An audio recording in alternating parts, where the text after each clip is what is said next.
পুৰণি অসমীয়া গীতমাতবোৰ অতীতে সামৰি থব খোজাৰ পৰা সংগ্ৰহ কৰি সংৰক্ষণ আৰু প্ৰচাৰৰ উদ্দেশ্যেৰে মৰাণহাট গ্ৰামোফোন ৰেকৰ্ড সংগ্ৰহালয়ৰ প্ৰতিষ্ঠাপক উমানন্দ দুৱৰাৰ এয়া এক অনন্য প্ৰয়াস।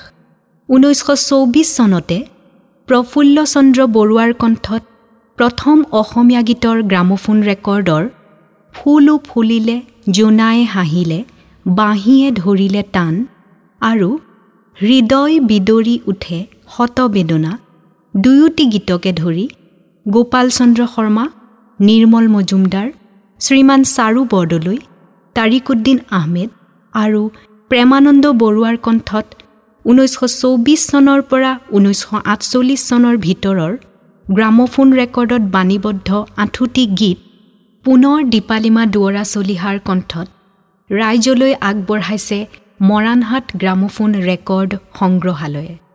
উমানন্দ দুৱৰাৰ এই প্ৰচেষ্টাত উদগনি যোগাই আশীষ নিৰ্মালী যাচি ডক্টৰ ভূপেন হাজৰিকাই কৈছিল, তুমি হলা উমানন্দ দুৱৰা, তুমি একাধাৰে গায়ক আৰু সংগ্ৰাহক।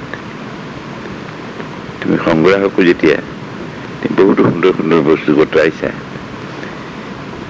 সুন্দৰখিনি শ্ৰেয়যোগমীয়া কৰিছা, সেই এটা ডাঙৰ কাম কৰিছা তুমি। মই জনাত যিখিনি জ্ঞান সৃষ্টি হৈছে লক্ষ্যজনৰ কাৰণে আজি কৈ দিলোঁ, ভূপেন দা হাজৰিকা। ৰাইজৰো আদৰ আৰু আশীৰ্বাদে উদ্যোক্তাসকলক অনুপ্ৰেৰণা যোগাব বুলি আশা কৰিলোঁ।